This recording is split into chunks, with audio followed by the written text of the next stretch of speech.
Qala al-Imam Ibnu Athaillah As-Sakandari rahimahullahu taala, al-hikmatur rabi'ata asyarah, hikmah yang ke-14, ya. Al-kaunu kulluhu zulmatun, ya. Wa inna ma'anarahu zuhurul haqqi fihi, ya. Kata beliau, al-kaunu, ya, segala yang ada, kulluhu, semuanya adalah zulmatun, kegelapan. Wa inna ma'anarahu, dan sesungguhnya yang menyinarinya adalah zuhurul haqqi fihi, tampaknya yang maha hak fihi padanya, pada al-kaun tersebut. Faman ra'al kauna walam yashhadhu fihi au indahu au qablahu au ba'dahu faqad a'wazahu wujudul anwari, ya. Ya, siapa yang melihat al-kaun, ya, segala yang ada ini, walam yashhadhu fihi, tetapi dia tidak melihatnya, melihat yang maha hak fihi padanya, au indahu, atau di sisinya, au qablahu, atau sebelumnya, au ba'dahu, atau setelahnya, faqad a'wazahu wujudul anwari, maka sungguh dia telah kehilangan wujudul anwari, ya, wujudnya cahaya kebenaran itu, cahaya yang maha hak itu, wa hujibat, dan telah dihijab anhu darinya syumusul ma'arifi, ya, matahari ma'rifah, bisahabil asari, dengan atau oleh awan al-asari, segala yang ada, ya. Jadi ini hikmah yang sedikit agak panjang bahasanya, ya, yang intinya bahwa segala yang ada ini pada dasarnya adalah sesuatu yang gelap, ya, sesuatu yang tidak ada. Nah, sesungguhnya yang meneranginya atau yang mengadakannya itu adalah yang maha hak, dalam hal ini adalah Allah Subhanahu wa Ta'ala. Nah, ketika ada orang yang melihat apa yang ada ini, realita ini, tetapi dia tidak melihat ada unsur yang maha hak di situ, entah itu sebelumnya ataukah sesudahnya ataukah di sisinya, maka orang yang seperti ini itu adalah orang yang telah kehilangan, dalam artian yang tidak bisa melihat cahaya Allah atau hakikat Allah Subhanahu wa Ta'ala pada apa yang sedang dia lihat, dan dia telah dihijab dari ma'rifah. Dan yang menyebabkan dia terhijab dari ma'rifah itu apa? Ya, adalah al-kaun itu sendiri. Nah, kurang lebih seperti itu. Oke, seperti apa syarahannya kita baca. Nah, qala Asy-Syarqawi yarhamuhullah, berkata Imam Asy-Syarqawi yarhamuhullah, summa syara'a radhiyallahu anhu, kemudian masuklah radhiyallahu anhu, ya, Imam Ibnu Athaillah, yatakallamu an syai'in, berbicara tentang sesuatu minal ma'arifi, yang berhubungan dengan ma'rifat, ya. Liyanshital muridu hatta yudrika dzalika dzauqan. Tujuannya beliau membahas ini agar supaya seorang murid itu, seorang salik ilallah itu bersemangat, ya, hatta sampai dia menjangkau, mendapatkan, menemukan yang demikian itu. Artinya ma'rifah itu hakikat Allah Subhanahu wa Ta'ala itu dzauqan, secara dzauq, ya, secara perasaan, ya, kurang lebih seperti itu, secara pengenyaman bahasa kasarnya. Nah, fatakallama an wahdatil wujud. Nah, di sini beliau berbicara tentang wahdatul wujud, allati ufridat bit ta'alifi, yang mana kajian yang berhubungan dengan wahdatul wujud atau wahdatul wujud ini itu ditunggalkan pembahasannya bit ta'alifi, dengan berbagai macam kitab. Jadi banyak para ulama yang punya andil dalam membahas wahdatul wujud ini, ya, yang secara eksklusif dibahas dalam satu kitab, dan itu banyak sekali. Faqala, nah, di sini beliau kemudian mengatakan begini, al-kaunu, ya, al-kaun, segala yang ada ini, artinya al-mukawwanatu, artinya semua yang diadakan, artinya lagi al-mawjudatu, ya, segala yang wujud ini, bi asriha, dengan seluruhnya, dengan isi-isinya dan lain sebagainya, kulluha, pada dasarnya semuanya adalah zulmatun, gelap. Maksudnya gelap di sini adalah adamu mahdun, ya, ketiadaan murni, artinya murni, tidak ada, hampa.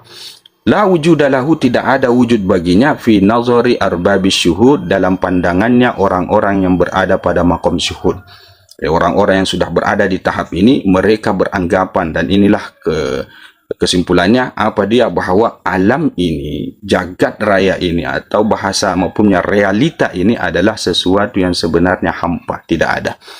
Wa inna ma'anarahu, dan sesungguhnya yang menyinarinya, kata beliau, ai aujadahu, dalam artian aujadahu, yang mengadakan al-kaun ini adalah zuhurul haqqi, zohirnya, tampaknya yang maha hak, ai Allah, artinya Allah, fihi, padanya, pada segala yang ada ini. Ya, jadi yang mengadakan segala yang ada ini adalah Allah Subhanahu wa Ta'ala. Ya, dia zuhur pada segala sesuatu itu sehingga sesuatu itu kemudian menjadi ada.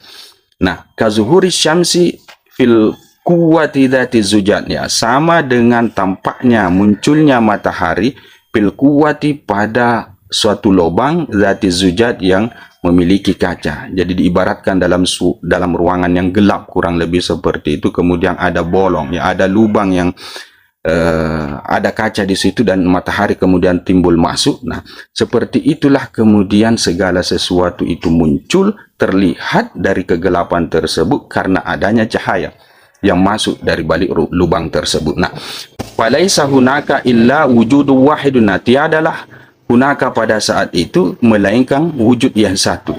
Jadi intinya ya hanya satu wujud saja pada saat itu, pada saat kemudian matahari itu memasuki atau menembus satu dinding yang berlubang dan membuat apa yang dia sinari di dalam ruangan tersebut terlihat. Hakikatnya itu satu. Wa huwa wujudul haqqi, yaitu wujudnya yang maha hak.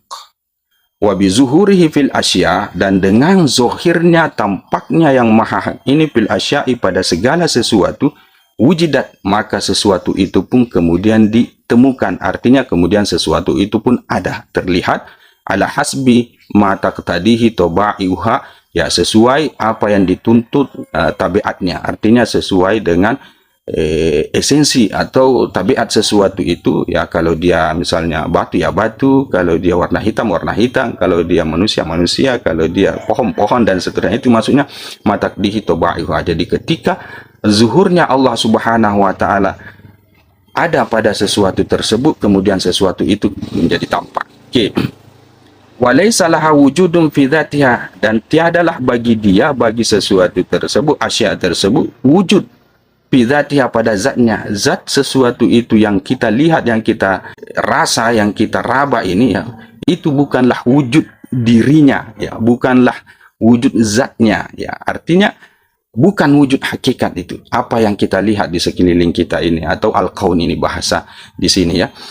Wa idza kana kadzalika, dan apabila adanya seperti itu, artinya kalau memang rumusnya seperti itu, dan memang seperti itu faktanya menurut mereka, dalam artian apa yang kita lihat ini bukanlah wujud hakikat, maka paman ra'al kauna, siapa orang yang melihat al-kauna, segala yang ada ini, ay syai'am minhu, artinya sesuatu dari apa yang ada ini, walam yashhadu bi, tetapi dia tidak melihatnya, melihat al-haq, Allah, pihi, padanya, pada yang dilihat ini, au indahu, ataukah di sisinya, au qablahu, ataukah sebelumnya, au ba'dahu, ataukah setelahnya, faqad a'wazahu, maka sungguh dia telah kehilangan, ai fatahu, dia telah keluputan, wujudul anwari, wujud cahaya al-ilahiyah, cahaya ketuhanan. Dia kehilangan, tidak bisa merasakan, tidak bisa melihat, tidak bisa meyakini bahwa ada unsur Allah di situ. Nah, di sini dibahasakan dia kehilangan wujud cahaya ilahiyah allati yudraku biha musyahadatullahi, yang dengannya, dengan anwarul ilahiyah itu dapat dijangkau musyahadatullahi, musyahadah atau menyaksikan Allah Subhanahu wa Ta'ala, ala ayyi wajhim minal wujuhil madhkurati, atas apa saja bentuk daripada beberapa bentuk yang sudah disebutkan tadi di atas. Kata beliau, orang yang melihat apa yang ada ini, kemudian dia tidak temukan di sana unsur Allah Subhanahu wa Ta'ala, baik pada apa yang dia lihat atau sebelumnya atau sesudahnya, bla bla bla dan seterusnya, maka orang ini adalah orang yang kehilangan, orang yang tidak bisa menjangkau unsur Allah, cahaya ilahiyah pada apa yang dia lihat, yang bisa saja mengarahkan kita kepada kesimpulan musyahadatullah. Nah, itu kata beliau. Nah, wahujibat anhu syumusul ma'arifi, dan dihijab dari dia, ya, matahari ma'rifat, ya. Dihijab dari dia matahari ma'rifat, ay al-ma'arifil lati kasyumus, Artinya ma'rifah yang dimaksud syumusul ma'arif di sini adalah ma'rifah allati kasyumus, yang mana diumpamakan seperti matahari. Jadi ma'rifah itu diibaratkan matahari ya, karena ma'rifah itu adalah pengetahuan. Yang namanya matahari yang menyinari segala sesuatu itu karena dia, sehingga kita bisa kenal tahu segala sesuatu itu kan, begitu bahasa majasnya ya, sehingga digunakanlah bahasa matahari di sini berhubungan dengan kata ma'rifah. Bisa habil asari, ya, disebabkan oleh awan al-asari, awan segala yang baru. Al-asar ini ya bahasa lainnya adalah ya yang selain daripada Allah Subhanahu wa taala. Dalam hal ini al-kaun, artinya bil asari, oleh asar-asar, wahia al-akwanu, yang mana asar itu yang dimaksud adalah al-akwan, ya segala yang ada ini, allati kas-sahabi, yang mana dia merupakan atau diumpamakan seperti awan. Ya, jadi yang menyebabkan unsur Allah itu tidak terlihat pada realita ini atau segala yang ada ini adalah segala yang ada itu sendiri. Artinya fokus kita lebih tertuju kepada zohir segala sesuatu yang kita lihat. Kita tidak terfokus kepada apa dan bagaimana atau unsur apa yang kemudian menyebabkan segala sesuatu ini yang ada. Nah, itulah yang menyebabkan kita tidak bisa menembus ma'rifah di balik segala sesuatu yang kita lihat, karena fokus kita pada sesuatu itu. Oleh karena itulah di sini beliau mengibaratkan dengan menggunakan bahasa bisahabil asar, disebabkan oleh awan al-akwan itu sendiri, ya, yang mana diumpamakan seperti awan. Jam'u sahabin, ya, jadi sahabin bisuhubin, jadi dibaca suhubin ya. Jam'u sahabin bisuhubin. Oke. Bijami'in, dengan suatu yang menggabungkan anna kullam, bahwasanya masing-masing darinya daripada al-kaun dengan sahab ini adalah yahjubu ma wara'ahu, dia menghijab, menutupi apa yang ada di belakangnya. Artinya di sini beliau komentari bahasa majas isti'arahnya ya, kenapa beliau di sini menggunakan bahasa awan ya, karena awan itu dia punya satu potensi menutupi apa yang ada di belakangnya. Jadi di balik awan itu kita tidak bisa lihat. Nah, terkait dengan makna yang seperti ini sehingga digunakanlah bahasa awan di sini. Yang intinya yang dimaksud adalah di sini adalah al-kaun itu, karena al-kaun itu segala yang ada itu menutupi apa yang ada di baliknya. Dalam hal ini realita ini menutupi hakikat sesuatu di balik realita itu sendiri. Dalam artian ini adalah hakikat Allah Subhanahu wa taala. Jadi ada unsur sama-sama menutupi, akhirnya digunakanlah atau dipinjamlah kata awan ini dalam menggambarkan kata al-kaun ini, yang sama-sama punya potensi atau sama-sama punya entitas menutupi segala apa yang ada di baliknya. Ini yang dimaksud dengan bijami'in anna kulla yahjubu ma wara'ahu. Ini bahasa penjelasan terkait penggunaan istilah awan untuk makna al-kaun. Oke. Wa asyarul musannifu bidzalika, dan musannif di sini mengisyaratkan bidzalika, dengan yang demikian itu tadi di atas, ila ikhtilafi, kepada perbedaan ahwali arbabil musyahadati, ya, ahwal keadaan orang-orang yang berada pada maqam musyahadah, fi syuhudihim, pada musyahadah mereka. Jadi di bahasa beliau tadi di atas ini juga mengisyaratkan bahwa orang-orang yang berada di maqam musyahadah ini, mereka juga ini berbeda-beda bentuk musyahadah mereka.